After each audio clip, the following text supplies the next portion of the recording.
Me brother प्रकाश सरकार पुन्हा एक वार तुमच्यासमोर आता 40 दिवसाच्या जे उपास समय आपण चालू करत आहोत त्याचा संदेश घेऊन आलेलो आहोत.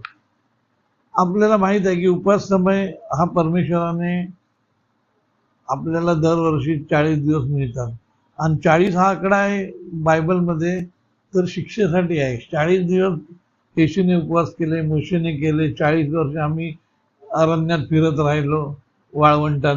त्याचप्रमाणे अनेक लोकांनी 40 दिवसाचे उपवास केलेले आहेत. 40 दिवस त्रास सहन केलेला आहे आणि हे 40 दिवसाचे जो म्हणजे पिरियड आहे, हा जो समय आहे, हा आपल्याला आत्मचिंतन करून नवीन होण्यासाठी आहे. आपल्या जीवनात, आपल्या अंतःकरणात आत्मशुद्धी करून, आत्मचिंतन करून, पश्चाताप करून, सर्व वाईट गोष्टी आपल्या जीवनातल्या पाहून त्याचा त्याग करून नवीन होऊन जीवन जगण्याचा समय आहे. परमेश्वराने त्यासाठी एवढा मोठा त्याग केलेला आहे की आम्हाला त्याने पापापासून सोडवलेलं आहे. आमची पापं मोजली जाणार नाहीत. आमची पापं परमेश्वर लक्षात घेणार नाही, कारण आम्हाला पापापासून त्याने मुक्त केलं. पापापासून मुक्त केले म्हणजे मृत्यूपासून पण मुक्त केलं. मृत्यू नाही तर पाप नाही तर मृत्यू कुठून येणारच नाही. तसं त्याने आपल्याला अशा प्रकारे त्याने आपल्याला एक त्याची विशेष लेकरं केलेलं आहे. खास त्याने आपल्यासाठी हे त्याने केलेलं आहे की आपण त्याचे विश्वासू लोक आहोत, त्याची लेकरं आहोत. म्हणून आपल्याला त्याने मृत्यूपासून तर काढून टाकलेलंच आहे आणि पाप पण नाहीसं केलेलं आहे.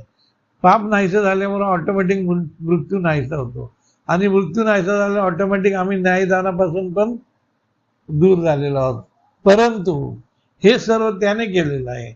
आम्ही काय केलेलं आहे?